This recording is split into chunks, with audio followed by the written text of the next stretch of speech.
tile tan kunnafonidilaw tɔgɔ la soba la maison de la presse a ye nin jate in a ye nin jaabi di kunnafonidilaw ma ayiwa ko a filɛ nin ka sɛgɛsɛgɛli min kɛ nin sɛgɛsɛgɛli in tɛ tali kɛ maliden i n'a fɔ a taara bɛɛ ɲininka i dalakan na dɛ a ye maa damadɔni de ta bamakɔ dugu kɔnɔna la yan k'a daminɛ avril kalo tile 22 ka taa bila mai kalo tile 6 ayiwa baara in kɛra o de kɔnɔna la ko maa damadɔni min taara bamakɔ dugu kɔnɔna la a bɛ n'a fɔ n'i ye maa damadɔ sugandi jama cɛ la ka olu ɲininka a bɛ se maa 1445 ɲɔgɔnna ma k'olu de ɲininkara ayiwa bamakɔ dugu kɔnɔna la yan nɔ jaabi min n'an bɔra k'olu fɔ sisan o maaw de ye nin kuma ninnu fɔ limanaw jate min n'o bɔlen bɛ référendum ko kuma yɛrɛ dɔrɔn tɛ Sidiki Gindo ka fɔ la a ye ɲininkali minnu kɛ o ye k'a fɔ ayiwa Mali yɔrɔ an bɛ furanjɛla fanga kɔnɔna la a ye maaw ɲininka minnu bɛ yen ni olu ayiwa hakili la n'a sɔrɔla yɛlɛma nana ayiwa jamana kɔnɔna la limanaw ɲininkali minnu kɛra a yera k'a fɔ jamanaden minnu ɲininkara o dalakan na ka lajɛ n'a sɔrɔla ayiwa furanjɛla fanga yɛrɛ a bɛ lahalaya jumɛn na n'a sɔrɔla baara jumɛn bɛ yen min kɔrɔtɔlen don min ni jamanadenw fɛla y'o ye o ka se ka kɛ joona joona maa minnu ɲininkara ko 100 o 100 maa 83 ani murumuru 3 olu y'a yira k'a fɔ k'olu fɛla de ye ayiwa fantanya ani gɛlɛya min bɛ jamana kɔnɔ ani baloko dɛsɛ min bɛ yen o ka kɛlɛ nka min ye maa 100 o 100 maa 81 murumuru 4 k'olu hakilila ye min ye ko lakanabaliya de kɛmɛ ka jamana in sɛgɛn kosɛbɛ ko ka se ka kɛlɛ ani jadisiw ka se ka kɛlɛ ka bɔ yen ko n'i y'o a lajɛ fana maa minnu fana ɲininkara 100 o 100 maa 44 ani murumuru 6 olu y'a yira k'a fɔ ko baarantanya de bɛ Mali kɔnɔ k'o ka kɛlɛ minnu fana ɲininkara 100 o 100 maa 27 ani murumuru 3 olu y'a yira k'a fɔ ko ayiwa jiko ni kuranko de bɛ jamanadenw na o y'olu fɛla ye maa minnu ka hamina fana ye ko yuruguyurugu ka kɛlɛ n'i y'a sigi 100 o 100 o bɛ taa maa 14 ani murumuru 9 jamanaw bɛɛ n'i ka hakilila tɛ bɛɛ ni hamina tɛ minnu ɲininkara olu de ye nin hakilila fɔ n'i y'a lajɛ ko kalo 3 laban in na jamana yalima basigi nana kɔnɔ wa walima basigi mana kɔnɔ wa yalima jamana ɲɛtaw sɔrɔla a la wa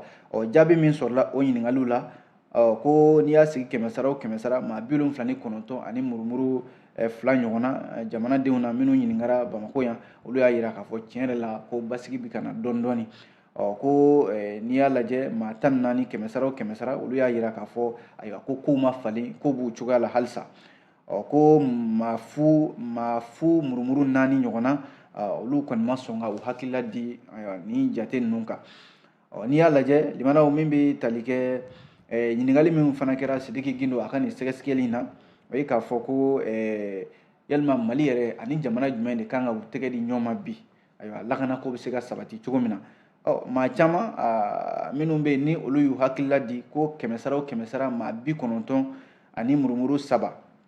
jamanadenw na minnu ɲininkara olu de fɛla ye ko Mali ni Rusi ka to ɲɔgɔn bolo Mali ni Rusi ka baara kɛ ɲɔgɔn fɛ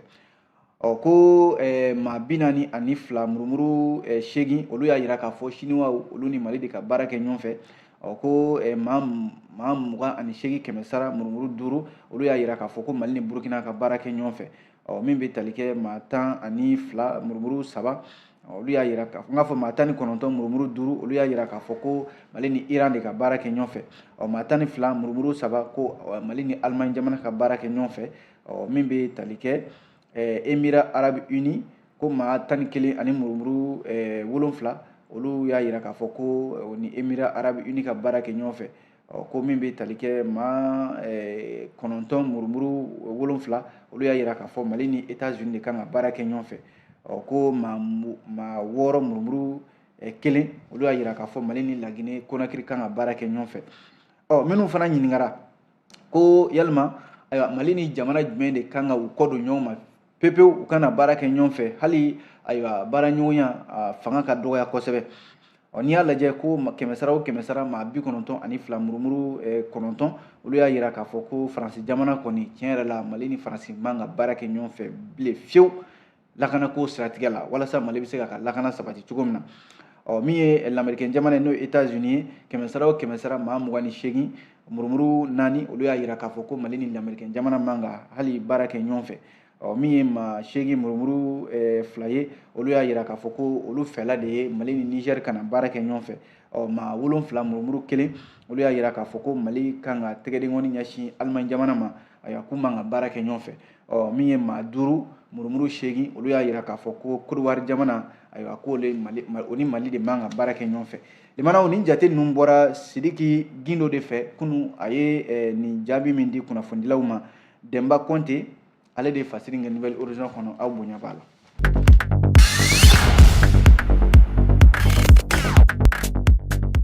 N'an bɔra Nouvelle Horizon kɔnɔ fasiridi sɛbɛn bɛ yen n'an k'a ma ko l'essor ale y'a yira k'a fɔ premier ministre Dr Choguel Kokala Mayiga limanaw a ko maa si tɛna Mali jamanadenw n'u ka armée k'u kɔ de ɲɔgɔn ma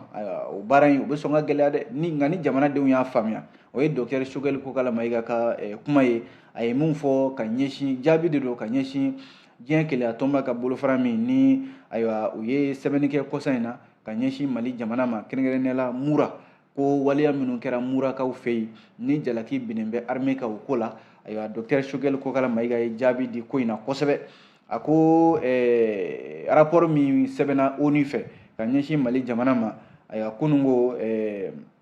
yɔrɔ constitution kura in gouvernement bɛ wuli ka jɔ la ka se k'ale yira jamanadenw na o de baara dɔ de senfɛ kunun CICB la Dr Choguel Kokala Mayiga a kumana kosɛbɛ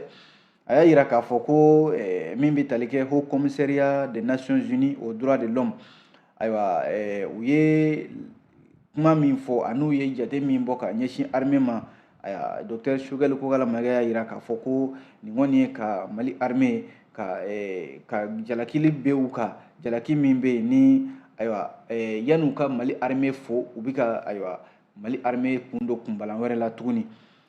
n'i ye jateminɛ kɛ ko bamanciw bɛ ka kɛlɛ waati min na mura datugulen bɛ bamanciw fɛ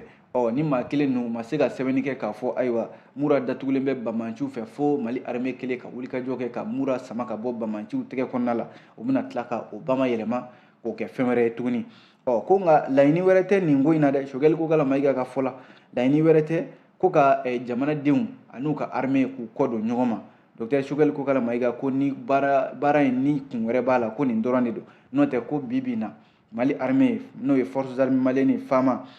olu de sera ka malidenw ka kelenya sabati olu de sera ka malidenw ka yɛrɛma hɔrɔnya ko o sabati bi wa ko ka danaya ko k'o don Mali armée ani jamanadenw ni ɲɔgɔn cɛ ko kuma in o kan ka fɔ bɛɛ ka se ka o faamuya ko bi na jamanaden fɛn fɛn bɛ yen ni e bɛ bonya ta ka ɲɛsin i ka armée ma ko o de ye fɛn ɲuman ye ko nka ko jamanaden fɛn fɛn bɛ yen ni hakili la ko ka tanga ta ka bɔ i ka armée kan walima k'i ka armée k'o kɛ dɔgɔyalima k'o kɛ burujafɛn ye ko don dɔ e na taa i sigi k'i kun suli maa wɛrɛ ye walima i na wele bila maa wɛrɛ ma ko ayiwa a ye na n dɛmɛ ne yɛrɛ ka armée dɛsɛra ko wa ko ninnu ka kun u ka waleya in limanaw an'u ka wulikajɔ ko a kun bɛɛ fana de ye nin ye o ni maaw sera k'a faamuya ka tugu u ka armée kɔ k'u ka armée dɛmɛ gɛlɛya minnu bɛ yen ani kuma minnu bɛ ka fɔ ka ɲɛsin armée ma bi ka tugu armée kɔ ka armée senkɔrɔma don dɔ a dɔ bɛ dɔ la limanaw minnu bɛ yen n'u ka laɲini ye ko ka armée tɔgɔ tiɲɛ walasa wele ka bila olu ma u ka se ka na jamana kɔnɔna la ka na u yɛrɛ sagoya kɛ Choguel Kokala Mayiga ko n'a faamuyara jamanadenw fɛ ni an bɛ se k'an pan nin bɛɛ kunna o la premier ministre Dr Choguel Kokala Mayiga a y'a yira k'a fɔ ko n'i ye jateminɛ kɛ bi na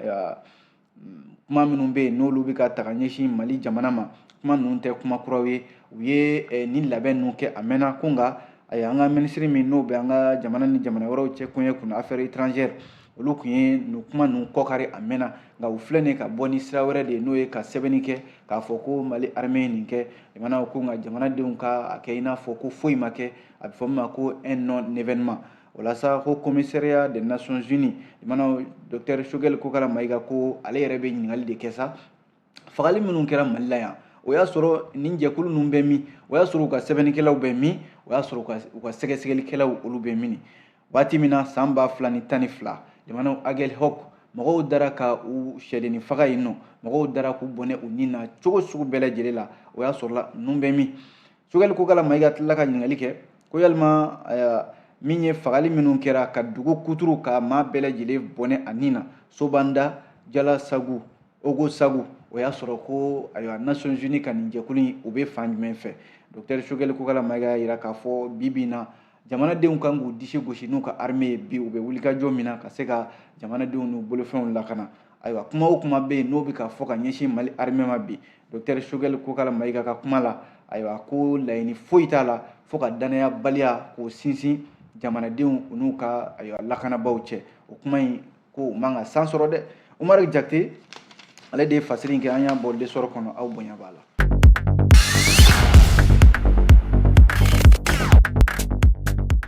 Limanaw n'an bɔra lesɔrɔ kɔnɔ fasiri sɛbɛn bɛ yen n'an k'a ma ko le soir de Bamako ale kumana Limanaw soir de Bamako y'a jira k'a fɔ min ye ayiwa CNT maa dɔ n'u k'a ma ko Abubakar Sidiki Fɔnba ayiwa Abubakar Sidiki Fɔnba a kumana kalata minnu bɛ yen n'olu bolodalen bɛ jamanakuntigi kalataw olu de ko don ayiwa don nataw la Abubakar Sidiki Fɔnba ko Asimi Goyita min n'ale de bɛ furanjɛla fanga kunna bi ko n'a mi kanbɔ jamanakuntigiya nɔfɛ k'a bɛna fɔ Asimi Goyita bɛ ka a yɛrɛ kaburu de se Abubakar Sidiki Fɔnba a ye nin kuma fɔ ayiwa kunnafoni sira dɔ de fɛ n'o ye web TV dɔ ye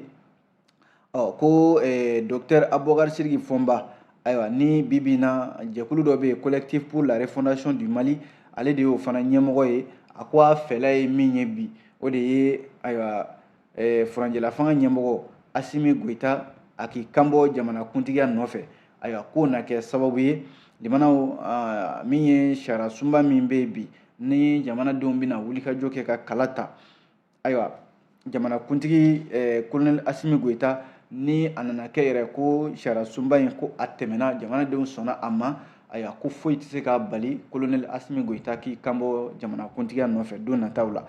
walasa ko jamanaden bɛɛ lajɛlen de sɔnna a ma k'a fɔ bɛ ko u mago bɛ sariya sunba kura la min ye Abubakar Sidiki Fɔnba a ko maa caman de hakili la bi ko colonel 5 minnu bɛ yen bi ni olu de ye kotigiw ye ko wa fana ayiwa M5 RFP maa minnu bɛ yen bi ni ayiwa olu de kɛra sababu ye ka Ibrahim Bokar Keita ka fanga ka dafiri ko u hakili la ko ni fanga in kɔni taara ayiwa olu colonel 5 walima M5 RFP maaw ayiwa u bɛɛ lajɛlen na nɔ minɛ ayiwa fanga in ani baara minnu kɛra o kɔfɛ ko nka ni sariya sunba in kɔni tɛmɛna o de la min ye constitution 1992 o kuma tɛna fɔ bilen charte ko kuma tɛna fɔ bilen o la sa Asimi Goyita ko maa si tɛna a bali a k'i kanbɔ ka kɛ ayiwa min ye jamanakuntigi ka o ɲini an ka jamana kɔnɔ yan o la sa Asimi Goyita min bi na halisa a ma i kanbɔ o ko la ko nka ko ni sariya sunba in Limanaw n'a tɛmɛna Asimi Goyita n'o kuma kɔni ma bɔ a da ayiwa k'a na kɛ i n'a fɔ a bɛ k'a yɛrɛ kaburu de sin o la sa Limanaw Abubakar Sidiki Fɔnba ka nin kuma ninnu kuma gɛlɛnw don dɛ nka a y'a jira k'a fɔ ko an bɛ don min na ko bi ayiwa min bɛ tali kɛ yɛlɛmaba minnu bɛ jamana kɔnɔna la bi ayiwa n'a fɔra k'a fɔ Asimi Goyita ale bɛ wulikajɔ la ka se ka ayiwa min ye jamana k'a ka yɛrɛma hɔrɔnya segin a ma ko e k'a lajɛ minɛn minnu bɛ ka san sisan ko kɔsa in na minɛn 3,000 ɲɔgɔnna olu dira jamana finitigiw ma ayiwa ko Asimi Goyita k'a dɔn k'a fɔ n'a m'i kanbɔ jamanakuntigiya nɔfɛ ayiwa minnu bɛ yen ni ayiwa n'a a ye fanga in to yen maa wɛrɛw nana ka tila ka na ko jɔnni de bɛ se ka ayiwa kɛlɛkɛminɛn o 3,000 di tile kelen Mali armée ma ayiwa ko Abubakar Sidiki Fɔnba ko ale ma deli k'o ye fɔlɔ k'o kɛra Asimi Goyita de tile la n'a ko y'i kɔ don o fanga kelen na k'o di maa wɛrɛ ma k'u bɛ tila ka na o minɛn kelen ninnu u bɛna a bɛɛ feere wa Asimi Goyita k'a wele Cour pénale internationale n'o ye CPI ye ka taa ɲininka a dalakan na wa hali olu yɛrɛ minnu bɛ Asimi nɔfɛ a n'a M5 RFP maaw u bɛɛ lajɛlen na wuli k'u ɲininka ayiwa sariya ɲɛma k'a sɔrɔ nin Limanaw dɔwɛrɛ tɛ ko janfan de labɛntɔ don ka ɲɛsin u ma walasa ko a bɛ misali ta mun kan CEDEAO k'olu ye Mali bila kɔngɔ la ka Mali bila minɔgɔ la ko laɲini yɛrɛ kun ye mun ye ko ka Ibrahim Bokar Keita ka fanga dafiri ko ka sɔrɔ ka na ni yɛlɛma ye wa ko yɛlɛma min filɛ nin ye dɛ u b'o de baara la o yɛlɛma dɔ ye ko ka na ni sariya sunba kura ye jamana kɔnɔ wa ko baara de bɛ sen na sisan ko ni sariya sunba in kɔni ni a tɛmɛna jamanaw dɔwɛrɛ tɛ foyi tɛ Asimi Goyita ma bilen a k'i kanbɔ jamanakuntigiya nɔfɛ ko wa ko maaw ɲɛ bɛ ko kuntan caman na jamana kɔnɔ yan i n'a fɔ ko ka Mali drapeau wɛrɛ ka ye Mali drapeau kɛrɛfɛ o bɛ dabila foyi tɛna ye bilen drapeau min n'an kama vert jaune rouge o de bɛ ye Mali kɔnɔna la wa azawadi ko kuma min n'o bɛ ka fɔ Mali jamana kɔnɔ o kuma tɛna mɛn maa da bilen i mana ko ni référendum wa ko n'a ma se ka kɛ hali juin kalo tile 18 nata in o b'a yira k'a fɔ ko t'a yira k'a fɔ ko jamana ɲɛmɔgɔw dɛsɛra dɛ k'o bɛ n'a fɔ ayiwa ko yɛrɛ n'a cogoya dɛ ayiwa o de bɛ se ka kɛ k'a bɔ a dɔw kɔrɔ ko nka ni sariya sunba in kɔni tɛmɛna ayiwa k'o ye Mali kura o y'a daminɛnen tuguni nin tɛ ne ka kuma ye limanaw an ye nin bɔ l'histoire de Bamako kɔnɔ aw bonya b'a la.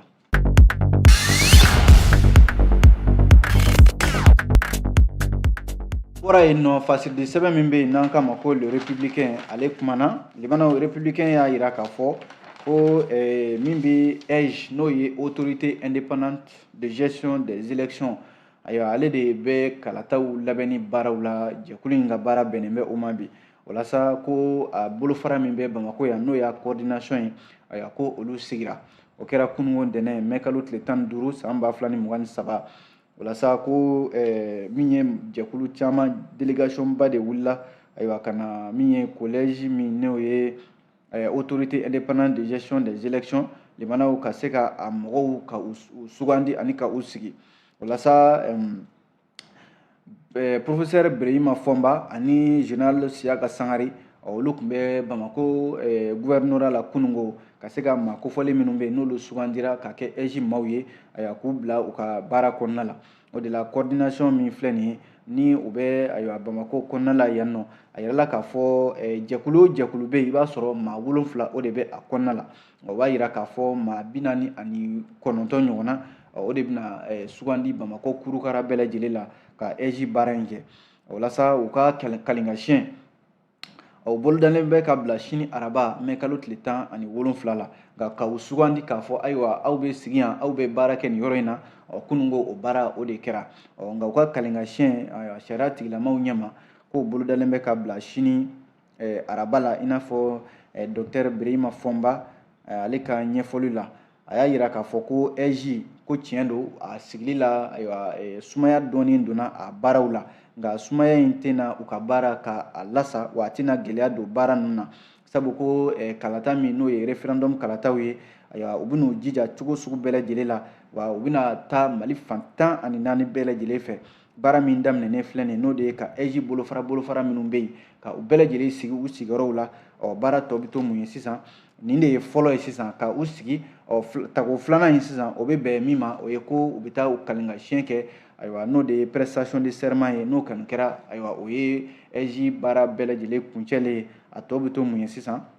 kalata ka boloda EJ maaw ka se ka baara kɛ min ye kalata ye a ka